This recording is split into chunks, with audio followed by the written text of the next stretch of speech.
அலைக்கும்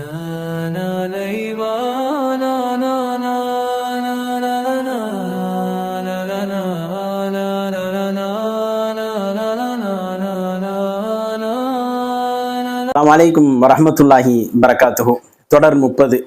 அன்பிற்குரிய சகோதரர்களே, சுத்தம் என்பது மிக மிக முக்கியமான ஒரு அம்சம்.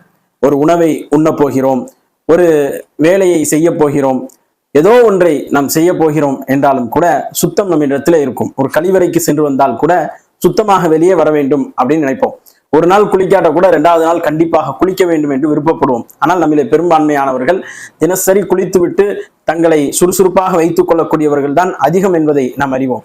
ஆனாலும் கூட சுத்தத்தினுடைய விஷயத்தில் பின்தங்கி இருக்கக்கூடியவர்கள் இன்றைக்கு சமூகத்தில் நிறைய பேர் இருக்கிறார்கள். அதனால்தான் கை கழுவக்கூடிய தினம் என்று ஒரு தினத்தையே அறிமுகப்படுத்தி இருக்கிறார்கள். ஆனால் இஸ்லாம் என்ன செய்கிறது என்றால், ஒரு நாளைக்கு 5 வேளை சுத்தப்படுத்த வேண்டும். நீங்கள் ஒரு நாளைக்கு 5 வேளை சுத்தப்படுத்த வேண்டும்.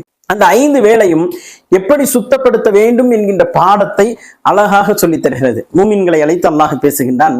யா அய்யுஹல்லதீன ஆமனு, நம்பிக்கை கொண்டவர்களே, இதா கும்தும் இல ஸலாத்தி, தொழுகைக்காக நீங்கள் சென்றால், ஃபக்ஸிலு உஜூஹக்கும், உங்களுடைய முகங்களை கழுவிக்கொள்ளுங்கள், வ ஐதியக்கும் இலல் மராஃபிகி, உங்களுடைய முழங்கை வரை கைகளை கழுவிக்கொள்ளுங்கள், வம்ஸஹு பிருஊசிக்கும், உங்களுடைய தலைக்கு மஸஹ் செய்து கொள்ளுங்கள், வ அர்ஜுலக்கும் இலல் கஅபைனி, கரண்டை கால் வரை உங்களுடைய காலையும் நீங்கள் கழுவிக்கொள்ளுங்கள் என்று சுத்தத்தை பற்றி அல்லாஹ் ரப்புல் ஆலமீன் சொல்கின்றான்.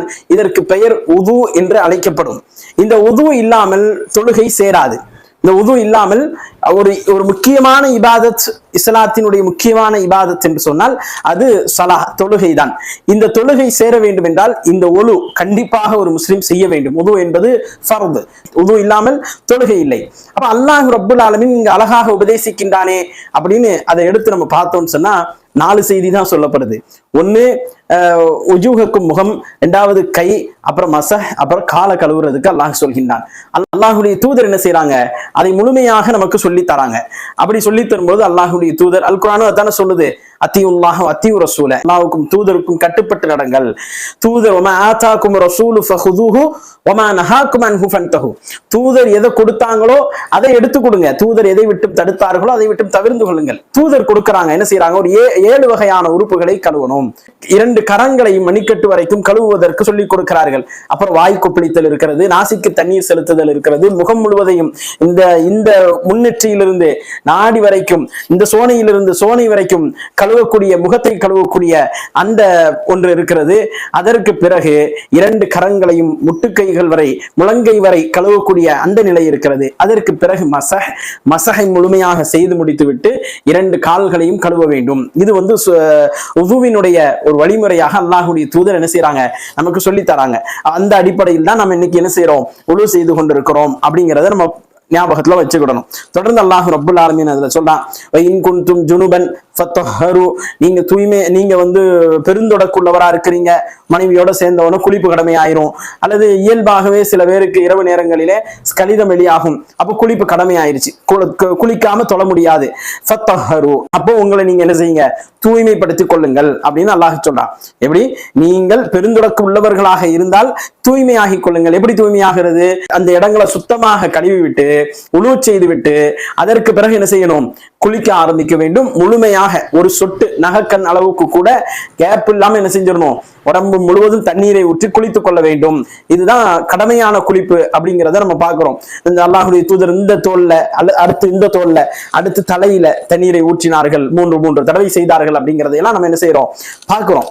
அடுத்து அல்லாஹ் ரப்புல் ஆலமீன் என்ன செய்யறான், இன் குன்தும் மர்லா, ஒருவேளை நோய்வாய்ப்பட்டுட்டீங்கன்னா, நோய்வாய்ப்பட்டால், அவ்வளா சஃபரின், பயணத்துல இருக்கீங்க, குளிப்பு கடமையாயிருச்சு, தூக்கத்திலே கலிதமாயிருச்சு, அல்லது உது முறிஞ்சிருச்சு, தண்ணி இல்ல, இப்ப என்ன செய்யறது, அவுஜா அஹது மின்கும் மினல் காயித்தி, மலம் ஜலம் கழித்து விட்டு வந்து விட்டீர்கள், அவுலா மஸ்துமுன் நிசா ஃபலம் தஜிது மாஅன், ஒருத்தர் மனைவியோட கூடிட்டார், இப்ப என்ன செய்யறது, ஃபலம் தஜிது மாஅன், தண்ணீர் அவருக்கு கிடைக்கல, சுத்தி பாக்குறாரு, எங்கேயுமே தண்ணீர் கிடைக்கல, இப்ப தொழுகைக்கான நேரம் வந்து விட்டது, எப்படி தொழுகிறது, ஃபதயம்மமு ஸஈதன் தொய்யிபா, சுத்தமான மண்ணால் தயமம் செய்து கொள்ளுங்கள். இதான் சட்டம், சுத்தமான மண்ணால் தயமம் செய்து கொள்ளுங்கள்.